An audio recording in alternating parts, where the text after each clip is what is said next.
The fire raged like a starving beast, its claws of smoke tearing through the apartment complex. Screams echoed, sirens wailed, and in the chaos, a small, ghostly figure moved. Snow, a blind cat with fur as white as ashes, darted through the inferno. Her paws, raw from broken glass, left crimson prints on the scorched floor. She didn't need eyes to see the danger. She felt it. The heat searing her whiskers, the baby's whimper vibrating through walls, the memory of his voice, the old man who'd named her, urging her forward. 3 days earlier, Snow had been a shadow in the junkyard, abandoned, forgotten.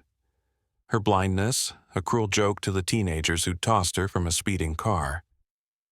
Useless freak, they'd laughed. But Snow knew sounds they couldn't hear, the scratch of rats under metal, the hum of power lines, the rhythm of the old man's cane tapping toward her each dawn. He came like clockwork. Mr. Ellis, 82, his lungs rattling with every step. Alzheimer's had stolen his words, but not his kindness. He'd leave tuna in a dented can, whispering, "Good girl," as snow rubbed against his leg. That morning, though, the can was empty. Mr. Ellis didn't come. Snow waited. The junkyard symphony turned ominous. No cane taps, just the growl of a bulldozer. Then, a new sound, a cry, not human, not animal. A primal wail that made Snow's spine stiffen. It came from the condemned apartment next door. Snow leaped onto a dumpster, her nose guiding her. Gasoline, burnt plastic, and beneath it, milk. The scent pulled her like a leash. She slipped through a shattered window into hell's belly. Flames licked the walls. Smoke choked the air. But Snow moved, not away, toward the cry. Upstairs, down a hallway, a door warped by heat. She scratched. She yowled. No answer. Then, footsteps. Heavy. Frantic. "Over here!" a firefighter shouted, axe in hand. But Snow didn't flee. She lunged at the flames, her singed tail pointing to the door. The firefighter froze. Jesus! She's trying to show us something. Behind that door, a crib, a baby, a secret only Snow could unveil. The firefighters crashed through the door, axes glinting in the hellish glow. Smoke choked the room, but Snow stood her ground, a small white sentinel amid the chaos. Her burnt paws trembled, yet her tail pointed rigidly toward the crib. Inside, a baby wailed, fists clenched against the scorching air. "Got her!" A firefighter lunged forward, swaddling the infant in flame-retardant cloth. No one noticed Snow, not until her collar caught the light. Wait, this cat's tagged. The youngest firefighter, a rookie named Diaz, scooped her up. His gloved finger brushed the metal plate. 3 words etched in clumsy capitals. "Tell Ellis I'm sorry." Ellis, like the old guy from 3B, his partner, O'Connor, frowned. "He died last night, cardiac arrest." Snow yowled. The sound wasn't feline, it was human, raw, a scream trapped in fur. Number, "He's waiting, he needs to know." She squirmed free, darting past boots and hoses into the night. Flashback. 2 weeks earlier. Mr. Ellis's apartment smelled of stale tea and regret. Alzheimer's had picked his mind clean. Names, dates, even his daughter's face. But not the guilt. "Snow," he stammered, hands shaking as he fastened the collar. "If I forget." He tucked a Polaroid into her collar's hidden pouch. A younger him, a woman with his eyes, a baby girl. His granddaughter, born the day his daughter vanished. He didn't know Snow was blind, didn't care. To him, she was the bridge to a past slipping through his fingers. "Find her," he begged, tears soaking into Snow's fur. You see. Present day. Snow raced through alleys, her paws raw from glass shards. The junkyard loomed, Mr. Ellis's rusted pickup truck, his home since the eviction. He sat slumped against the bumper, eyes milky, breath shallow. Snow nudged his hand. No response. Then a sound. A whimper. His. "Snow?" His voice cracked. I called the fire, forgot the stove, but you—" Trembling fingers found her collar. The Polaroid fell into his lap. The baby girl in the photo, his granddaughter, was the infant saved tonight. Dawn breaks. Headlines erupted. "Blind cat saves baby." Reporters swarmed the hospital. Mr. Ellis, flanked by a woman in scrubs, his long-lost daughter, now a nurse, faced the cameras. "How'd a blind cat know?" a reporter shouted. Mr. Ellis stroked Snow's singed fur. "She sees. Hearts, not eyes." His daughter clutched the Polaroid. "I left Dad years ago. Never knew he kept this, or that I had a child." Her tears fell onto Snow's collar, washing soot from the engraving. "Tell Ellis I'm sorry." The rot beneath. That night, as the city celebrated, Snow prowled the junkyard. A new notice glared under moonlight. Demolition in 48 hours. Mr. Ellis's truck, and her only home, would be crushed. But beneath the bulldozer's growl, Snow heard it. Another cry. Human, female, desperate. "Help! Please!" It came from the condemned apartments. Again. Snow froze. The baby was safe. Mr. Ellis was reunited. But this cry, this was different. Older, anguished. A shadow moved in the ruins.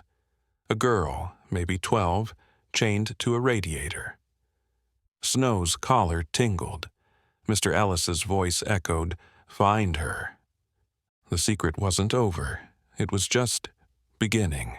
The girl's wrists were raw, shackled to a radiator crusted with blood. Her eyes, Mr. Ellis's eyes, blue and fractured, locked onto Snow.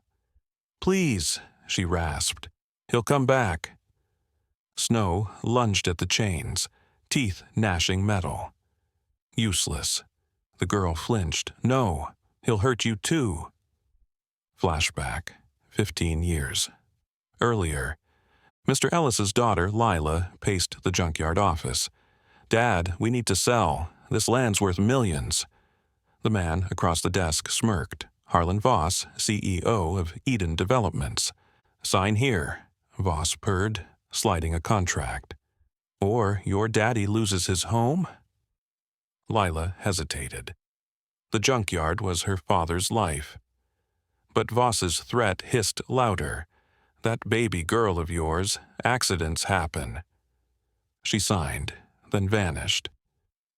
Present day. Snow froze. Footsteps echoed above, heavy, deliberate. A match flared. Gasoline fumes choked the air. "Still alive, Mutt?" Voss loomed in the doorway, his face a patchwork of burns from past fires. "Should have drowned you with the old man." Snow hissed. The girl whimpered. Please." Voss crouched, gripping Snow's collar. Ellis's little spy thought his "I'm sorry" note would save him. He ripped the Polaroid free. Lila begged, too, until the car accident. The photo crumbled in his fist. Snow lunged, claws raking his cheek. "You'll burn with them." Voss hurled the match. Flames erupted. Snow dragged the girl's shirt, urging her to crawl. Chains snapped. The ceiling groaned. Junkyard, midnight. Mr. Ellis stirred in his truck, Snow's absence a knife in his gut. Then headlights, a bulldozer. "Move it, old man." A thug yanked him outside. Harlan Voss emerged, face bleeding. "Your cat's dead, just like Lila." Mr. Ellis's hands trembled, not from Alzheimer's but rage. You took my... Voss laughed. I'll take your grave, too. The bulldozer revved. Mr. Ellis clutched Snow's collar fragment. I'm sorry. As steel jaws closed in, condemned building. Snow and the girl tumbled into the alley. Behind them, the roof collapsed. I'm Clara, the girl sobbed. Lila was my mom. Snow nudged her toward the junkyard. They arrived as the bulldozer's claw hovered over Mr. Ellis. Grandpa! Clara screamed. Voss turned. Another Ellis to erase.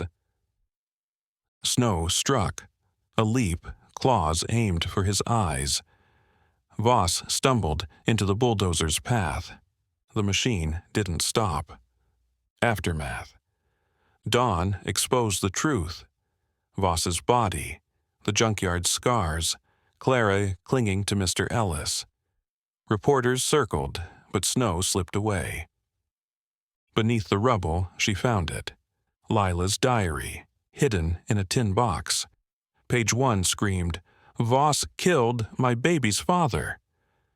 A siren wailed, not fire, police. Snow dropped the diary at Detective Diaz's feet.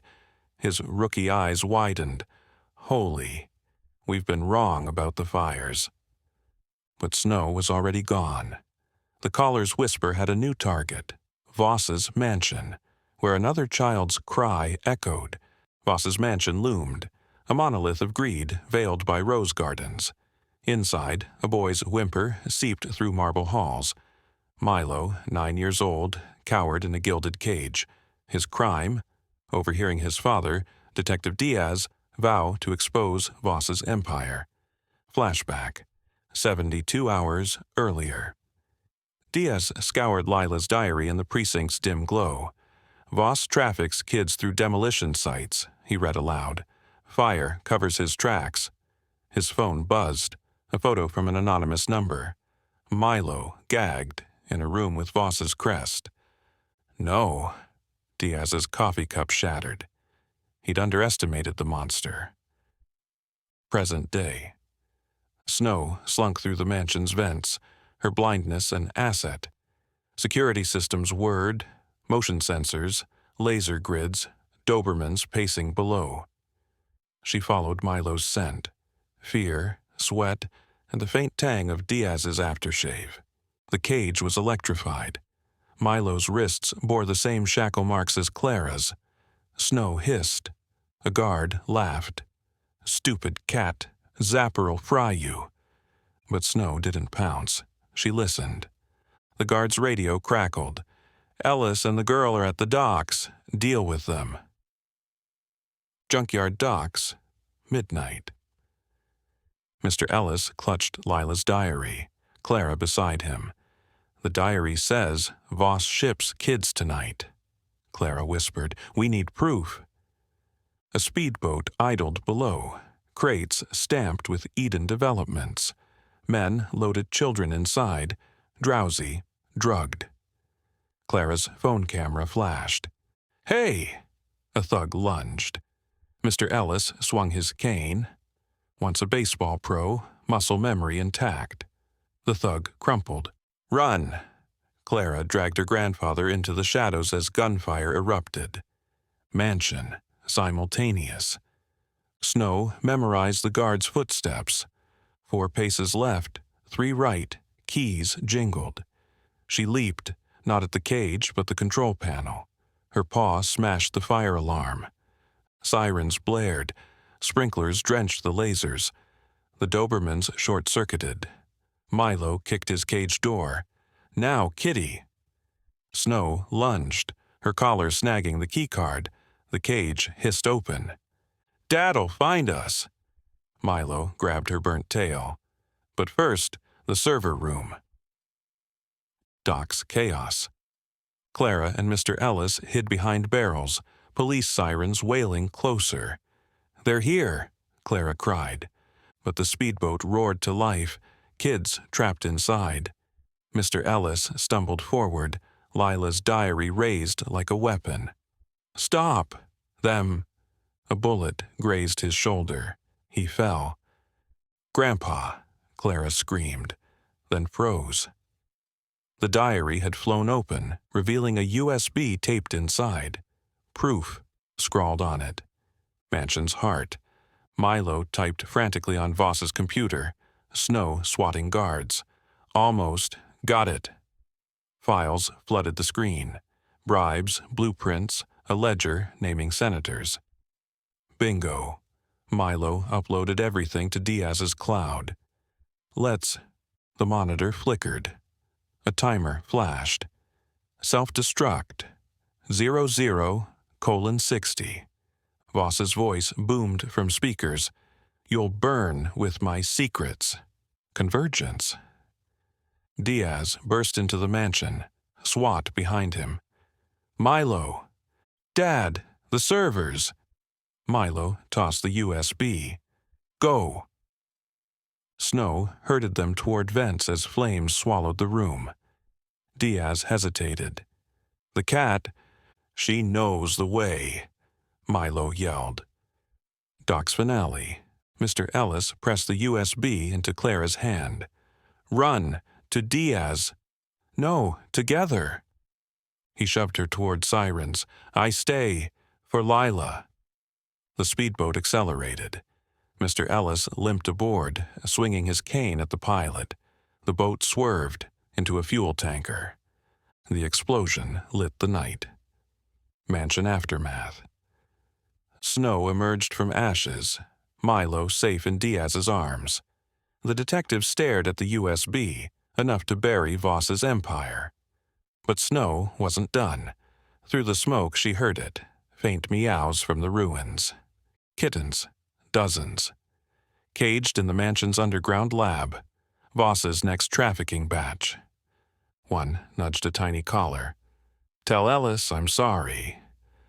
The circle tightened. The war wasn't over, and Snow, singed, limping, eternal, walked into the flames anew. The harbor's waves cradled Lila's ghost as Mr. Ellis dragged himself ashore, salt water mixing with blood and resolve. The locket in his palm, torn from the pilot's neck mid-explosion, held secrets even Voss hadn't burned. Inside, a photo of Lila, 17 and pregnant, her smile brittle as winter ice. "You fought," he whispered to the sea. "Now I finish." 3 days later, hospital shadows. Voss's ICU room reeked of antiseptic and arrogance. Diaz leaned over the bed, Milo's USB glinting. "Confess, and I'll keep the kittens anonymous." A ventilator wheezed. Voss's lips curled. "You think collars scare me." Diaz pressed play. Audio flooded the room. Kitten's purrs layered with wiretaps of Voss bribing senators. Ember's meow echoed, "Tell Voss we're in his walls." The trial of the century. The courtroom buzzed with survivors. Clara, now 18, wore Snow's collar-like armor. Mr. Ellis, spine bent but spirit unbroken, clutched Lila's locket. "No proof," Voss thundered, his burns oozing hubris. "Just stray tales." The doors creaked open. A procession of kittens marched in, midnight, black fur, one eye, dragging a projector, whiskers, three-legged, balancing a hard drive. Ember leapt onto the judge's bench, her collar flashing. Karma's paw, live streaming. The screen ignited. Voss's offshore accounts, child trafficking routes, blueprints of arson-covered graves. "Exhibit A," Diaz said. "Kittens hacked your empire." Voss lunged, chains clanking. Mr. Ellis's cane met his jaw. "For Lila," the old man rasped, "for every soul you silenced." Epilogue. Roots in the ruins. The junkyard became a sanctuary. Clara painted murals on every rusted surface, Snow guiding children through flames, Lila dancing in starlight. Mr. Ellis, 91, trained kittens in the art of silent justice. Ember mastered hacking, her tiny paws coding faster than any human. Midnight became a lockpick savant, freeing caged souls from basements and trucks. Whiskers, three-legged, one-eared, soothed PTSD survivors with rumbling purrs. But nights were heavy. Clara often found her grandfather whispering to wind chimes made of collars. "Tell Snow we're okay," one chimed. "She knows," Clara murmured. "Do they?" Mr. Ellis gestured to the city skyline. Somewhere another fire raged, the unseen tide. Legends sprouted, a white shadow dragging addicts from overdoses, leading refugees through minefields, leaving collars marked, "You're worth more."